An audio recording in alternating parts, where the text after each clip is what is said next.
오늘 하나님께서 우리에게 주시는 말씀은 시편 148편 5절의 말씀과 로마서 1장 20절의 말씀입니다. 먼저 시편 148편 5절의 말씀을 함께 읽겠습니다. 함께 읽습니다. 그것들이 여호와의 이름을 찬양함은 그가 명령하심으로 지음을 받았음이로다. 아멘. 로마서 1장 20절의 말씀도 함께 읽겠습니다. 함께 읽습니다. 창세로부터 그의 보이지 아니하는 것들 곧 그의 영원하신 능력과 신성이 그가 만드신 만물에 분명히 보여 알려졌나니 그러므로 그들이 핑계하지 못할지니라. 아멘. 네, 우리 옆에 있는 분들과 반갑게 인사하겠습니다. 반갑습니다. 잘 오셨습니다.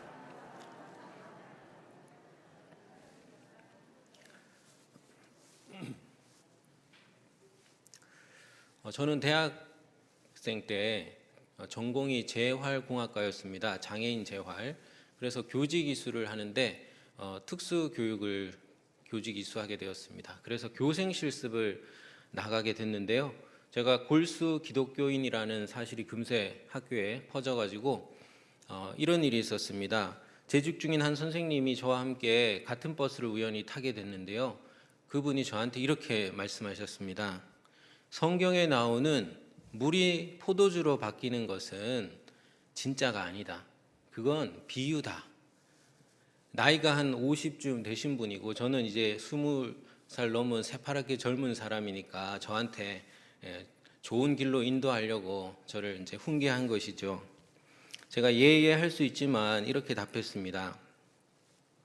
있는 것이 변하는 것보다 없던 것이 있는 게 더 놀라운 기적입니다. 여러분 그렇지 않습니까? 따지고 보면 물이 포도주로 바뀌는 것보다 과거의 세상에 없던 물과 포도주가 현재의 세상에 물과 포도주로 존재한다는 것이 더 놀라운 일 아닙니까? 그분은 물을 포도주로 바꾸시는 분을 의심했습니다. 저는 그런 의심할 수 있다고 생각합니다. 그것이 당연하다고 생각합니다. 하지만 저는 그분이 순서가 잘못되었다라고 생각했습니다. 저는 그분이 물을 포도주로 바꾸시는 분을 의심하기 전에 세상에 없던 물과 포도주가 세상에 존재하게 하시는 분을 생각하길 원했습니다.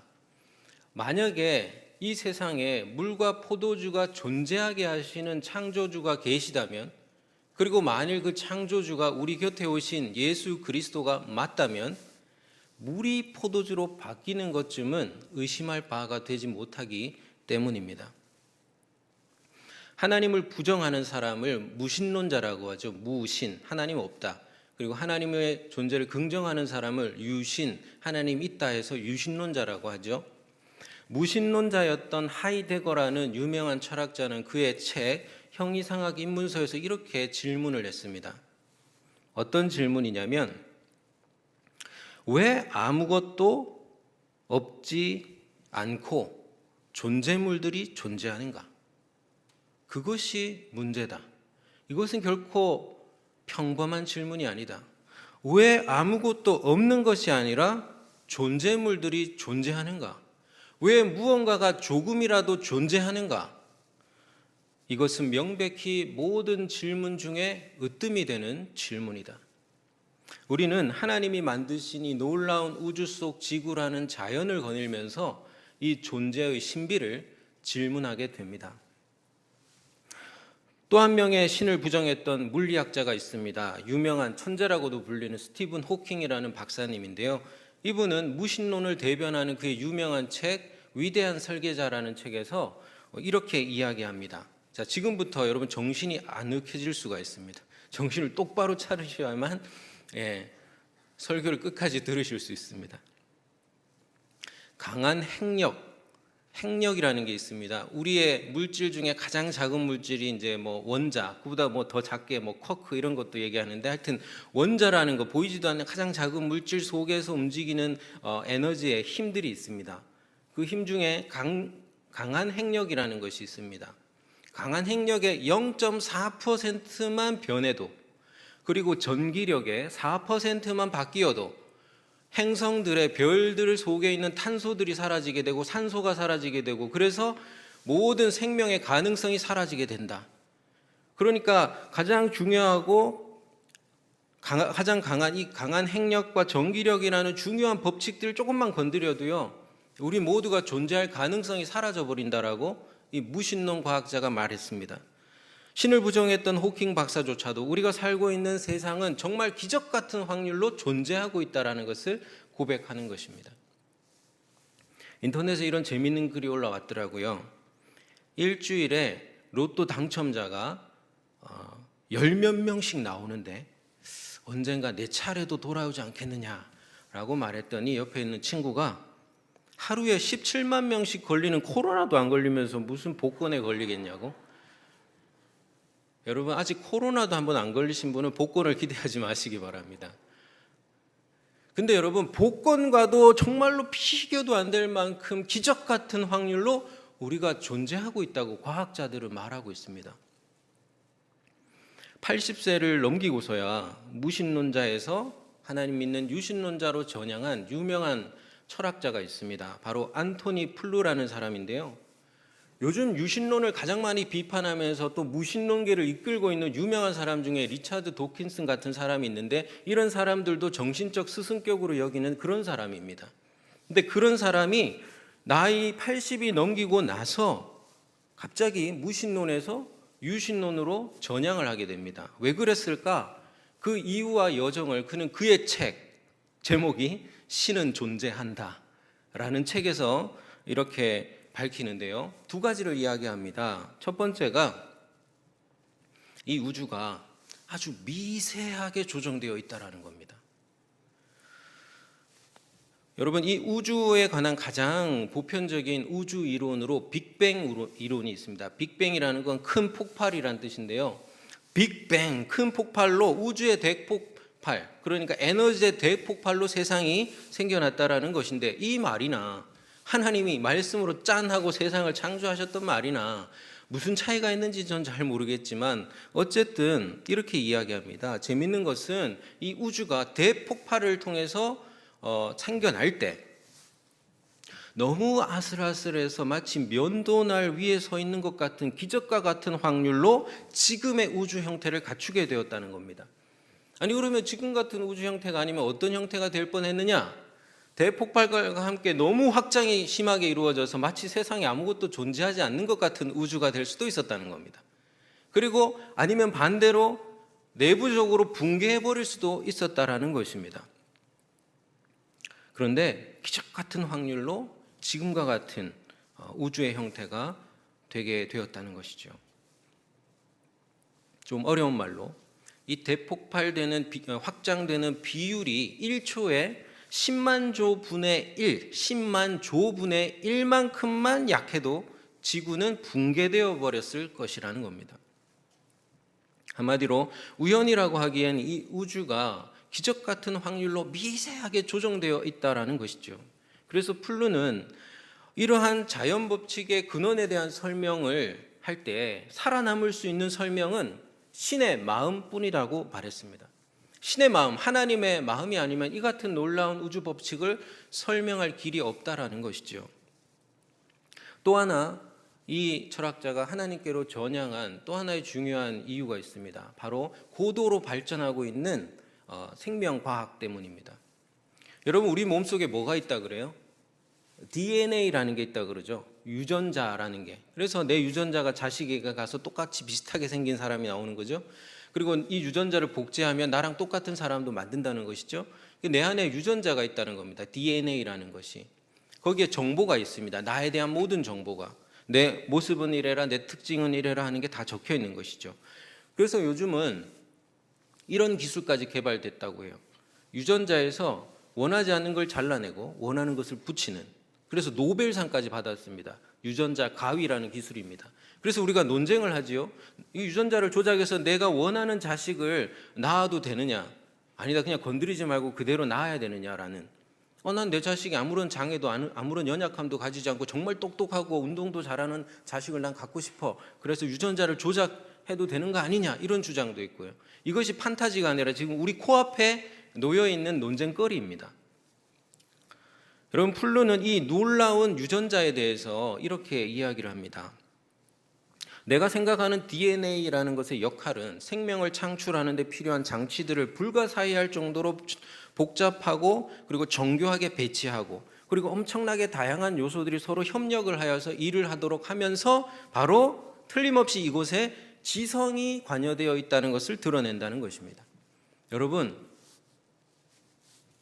피아노가 있고요, 모니터가 있습니다. 그리고 자동차가 있고 비행기가 있습니다. 누군가가 그걸 뜯어보면서 이거 그냥 우연히 생겨난 거야. 모래먼지들이 뭐 철과 돌들이 서로 부딪히면서 우연히 생겨난 거야라고 생각하는 사람은 바보겠죠. 정말로 똑똑한 사람이라면 그렇게 복잡하고 정교하게 만들어지고 움직이는 그 물체를 보면서 이건 누군가가 분명히 만들었다고 당연히 생각합니다. 그런데 우리 인간이 만든 그 어떤 물질보다도 더 복잡하고 더 정교하게 미세하게 만들어진 그 DNA와 생명을 보면서 이거 그냥 우연히 생겨난 거야 라고 말하는 것이 과연 합리적인 생각이냐라는 것입니다. 이제 8살이 된 제 딸이 저한테 갑자기 이런 질문을 했습니다. 아빠, 어떻게 사람 몸속에 데이터가 있을 수 있어? 데이터? 무슨 데이터? 유전자? 유전자 말하는 거야? 예전에 과학박물관에 같이 가서 제가 알아듣지도 못하는 애한테 막 DNA를 설명한 적이 있는데 유튜브 보다가 뭘 또 봤나 봐요. 그래서 어떻게 사람 몸속에 DNA가 있냐, 그 정보라는 것이, 데이터라는 것이 있냐는 거예요. 아니, 데이터라는 건 컴퓨터 안에, 핸드폰 안에 있는 거 아니냐는 겁니다. 그래서 얘가 야, 정말 신기하지 않냐? DNA의 정보와 데이터가 하일이 눈은 이래라, 귀는 이래라, 입은 이래라, 코는 이래라, 얼굴은 이래라, 생김새는 이래라, 특징은 이래라, 성격은 이래라, 이런 게 다 적혀 있어. 정말 놀랍지 않냐? 하나님 정말 대단하지 않냐? 이렇게 애가 입을 떡 벌리고 대답을 못해요. 여러분, 플루는 이렇게 말합니다. 내가 신을 믿게 된 것은 믿음이 아니라 이성의 여정을 통해서였다. 생각하다가 그랬다라는 것입니다. 비록 이 플루는 자연을 거닐면서 기독교의 삼위일체 하나님을 만난 것은 아닙니다. 하지만 최소한 하나님의 능력과 신비를 통해서 신이 존재한다라는 것을 깨달았습니다. 우리가 다 이 플루 같은 과학자나 지성인이 되어야 된다는 것은 아닙니다. 우리는 그저 자연을 거닐면 됩니다. 거닐면서 자연을 마주하면 됩니다. 마주하면서 무엇을 만나게 됩니까? 하나님의 신성과 능력을 만나게 됩니다. 왜냐하면 하늘이 하나님의 영광을 선포하고 있고 궁창이 그의 손으로 하신 일을 나타내고 있기 때문입니다. 여러분, 매일 저 떠오르는 태양을 한번 생각해 보십시오. 그 태양은요, 겉은 6,000도래요. 6,000도. 근데 그 내부는 1,500만 도래요. 어떻게 알 수 있냐? 손 넣어봤냐? 그럴 수 있는데 색깔로 알 수 있답니다. 신기하더라고요. 색깔로 몇 도인지 알 수 있대요. 1,500만 도. 근데 그 크기는 얼만큼이냐? 우리 지구의 109배. 이 지구를 109개를 뭉쳐야 태양의 크기가 된다는 것입니다. 엄청나게 크죠. 보기엔 별로 안 커 보이는데 나이는 이게 수명이 100억 년인데 지금 46억 년 정도 됐다고 합니다. 그러니까 한 반백살, 우리로 치면 지금 반백살 정도 살았다는 거예요. 그래서 태양 꺼지면 어쩌나 아직 50억 년 넘게 남았으니까 걱정하지 마시기 바랍니다. 근데 여러분, 1초마다 저 태양이 어느 정도의 에너지를 방출하고 있느냐면 원자폭탄 4조 5천억 개의 폭탄, 4조 5천억 개의 폭탄을 빵 터뜨렸을 때 그 에너지만큼을 1초마다 방출하고 있고요. 1시간 만에 이 지구에다가 이 지구가 1년 동안 쓰고 남을 에너지를 지금 보내주고 있습니다. 제가 아내에게 오늘 설교를 조금 들려주니까 우주 속으로 아득히 잠기는 것 같다고, 설교가 재미없다는 말을 이렇게 둘러서 얘기를 하더라고요. 지금 여러분 표정이 지금 우주 속으로 지금 잠기고 있는 것 같아서 제가 걱정이 되지만 어차피 설교 엎질러진 물이기 때문에 여러분 계속 하도록 하겠습니다.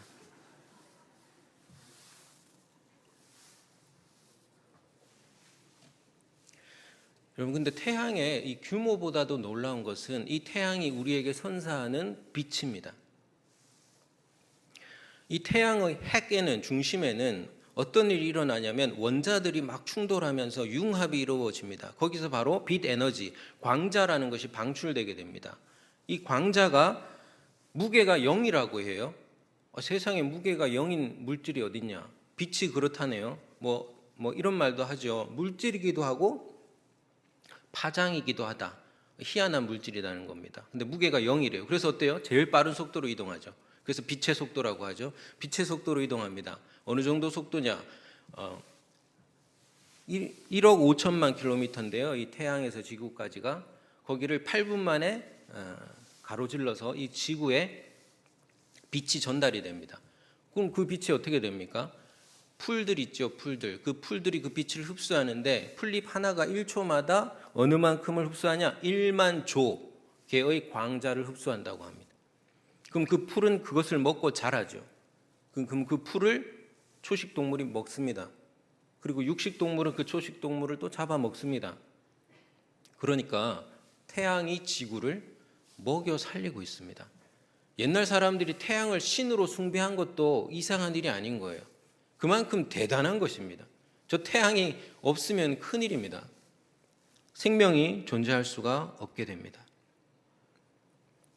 태양을 찬양할 필요는 없겠죠. 하지만 태초로부터 창세로부터 그의 보이지 아니하는 것들 곧 그의 영원하신 능력과 신성이 그가 만드신 태양에 분명히 보여 알려졌다는 것을 우린 기억해야 됩니다. 그리고 그 태양이 지금 그 놀라운 능력으로 자신을 지으신 하나님의 영광을 선포하고 있다는 것도 우리는 기억해야 됩니다. 오늘 말씀 우리 같이 한 번 더 읽어보겠습니다. 여러분, 우리 태양뿐 아니라 모든 것에, 모든 자연 만물에 이것을 적용하여서 말할 수 있고 고백할 수 있는데요. 로마서 1장 20절 말씀 한 번 더 천천히 읽겠습니다. 저는 이 말씀을 여러분이 새해를 맞이해서 암송하시기를 추천드립니다. 어려운 말씀이긴 하지만 외우기에 한번 암송해 보시면 좋겠습니다. 함께 천천히 읽어보겠습니다. 창세로부터 그의 보이지 아니하는 것들 곧 그의 영원하신 능력과 신성이 그가 만드신 만물에 분명히 보여 알려졌나니 그러므로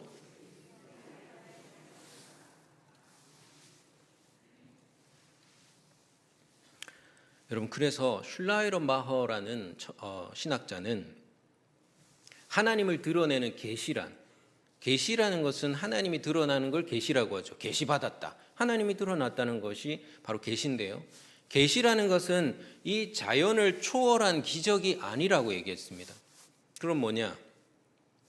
유한한 존재, 유한자 속에서 무한자가 하나님이 자신을 드러내는 위대한 신비라고 이야기했습니다.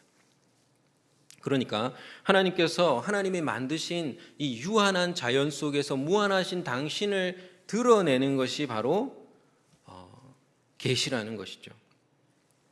그리고 슐라이런마허는 이 자연 만물을 통해서 분명히 보여서 알려진 하나님의 능력과 신성을 통해서 이 신성의 능력에 바로 우리가 절대적으로 의존해 있다라는 것을 느끼는 것을 절대 의존의 감정이라고 얘기했습니다. 여러분은 절대 의존의 감정을 느끼십니까? 내가 당연히 그냥 존재하는 게 아니라 놀라운 창조자의 능력과 신성에 붙들려서 지금도 내가 존재하고 있다. 절대적으로 나는 나의 호흡 하나, 나의 세포의 움직임 하나, 나의 혈류의 움직임 하나까지도 다, 머리카락 하나까지도 다 절대적으로 절대자에게 의존해 있다라는 것을 느끼는 것, 알아차리는 것, 그 감정 말이죠. 그래서 판넨베르크라는 신학자는 하나님이 어떻게 증명되냐? 인간의 자의식 속에서 증명된다라고 했습니다. 바로 이런 절대 의존의 감정을 느끼면서 하나님이 내 안에서 경험되는 거예요. 증명되는 거예요. 아, 내가 그냥 존재할 수가 없구나. 하나님에게 절대적으로 의존해 있구나. 그래서 우리 개혁교회의 조상인 칼빈은 비록 이 자연 계시가 궁극적인 계시인 복음처럼 완전하진 않다고 보았습니다. 하지만 이 자연 계시도 하나님의 능력과 신성을 막 드러내는 게 분명하기 때문에 이 자연 계시도 계시의 일부라고 인정을 했습니다. 그래서 이 복음이라는 특별 계시와 구별을 해서 일반 계시라고 불렀죠. 그러니까 하나님은 자연을 통해서 지금 우리에게 말하시고 우리에게 다가오시고 계속해서 하나님의 영광을 선포하고 있다는 것입니다. 우리는 자연을 거닐면서 놀라운 하나님의 능력과 신비의 하나님을 만나게 됩니다. 여러분, 봄 돼가지고 나들이 갈 때만, 꽃 필 때만 하나님을 찬양하지 마시기 바랍니다. 이 추운 겨울에도 온 자연 만물은 하나님의 영광을 선포하고 있습니다. 하나님의 영광을 마주하시기 바랍니다. 놓치지 마세요. 물이 포도주로 바뀔 때까지 기다리지 마세요. 그러다가 주님 만나는 날이 올 수도 있습니다. 자연은요, 하나님의 원초적인 언어입니다. 자연 속에서 하나님의 능력과 신비를 만납니다. 봅니다. 기적은 기적적으로 발생하지 않습니다. 세상이 그냥 기적입니다. 그래서 자연을 보고도 경외감이 들지 않는 사람은 진리에 눈이 먼 사람입니다. 하늘에 나는 새를 보십시오. 땅에 피는 꽃을 보십시오. 바닷속 헤엄치는 물고기를 보십시오. 온 세상 자연 만물이 하나님을 찬양하고 있습니다. 오늘 말씀 시편 148편 5절의 말씀을 한 번 더 우리 함께 읽겠습니다. 시작.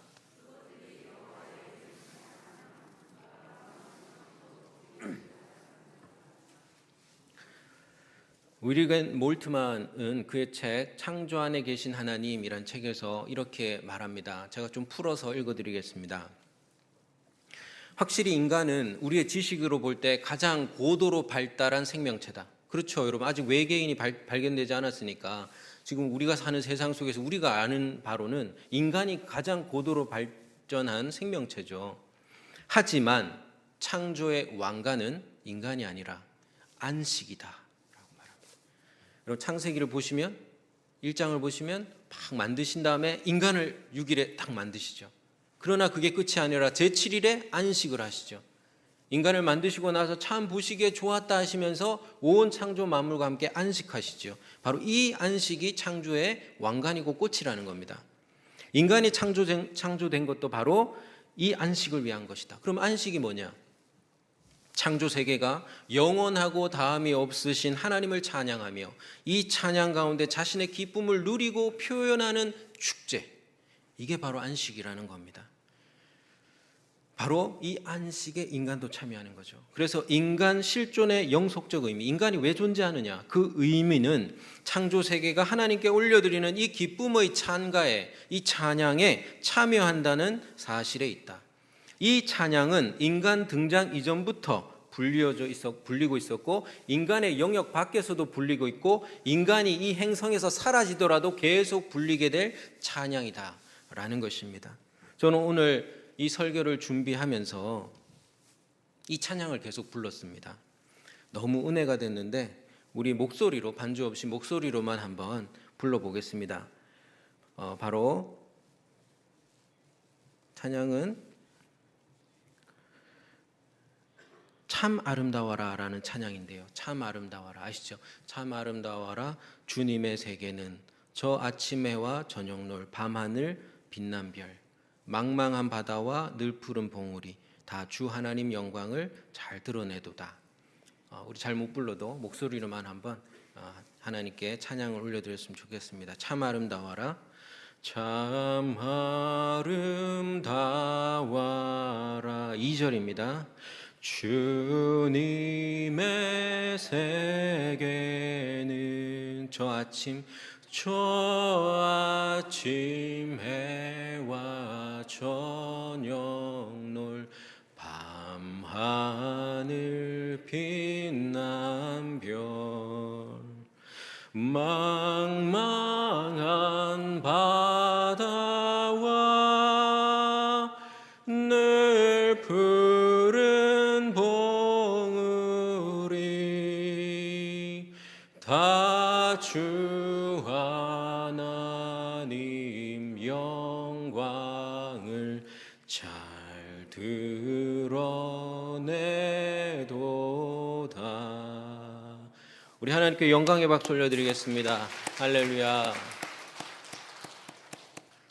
말씀을 이제 맺으려고 합니다. 많은 구호 활동으로 혜자 데레사라는 별명까지 가지고 계신 국민 배우 김혜자 씨가 있으시죠. 그분이 2019년에 백상 예술대상에서 눈이 부시게라는 드라마의 마지막 나레이션으로 수상 소감을 대신했는데요. 굉장히 감동적이고 오늘 설교에 딱 맞아서 제가 여러분에게 소개해 드리려고 합니다. 때로 불행했고 때로 행복했습니다. 삶이 한낱 꿈에 불과하다지만 그래도 살아서 좋았습니다. 새벽에 쨍한 차가운 공기, 꽃이 피기 전 부는 달큰한 바람, 해질 무렵 우러나오는 노을의 냄새, 어느 한 가지 눈부시지 않은 날이 없었습니다. 지금 삶이 힘든 당신은 이 모든 걸 매일 누릴 자격이 있습니다. 이 세상에 태어난 이상 당신은 이 모든 걸 매일 누릴 자격이 있습니다. 후회만 가득한 과거와 불안하기만 한 미래 때문에 지금을 망치지 마세요.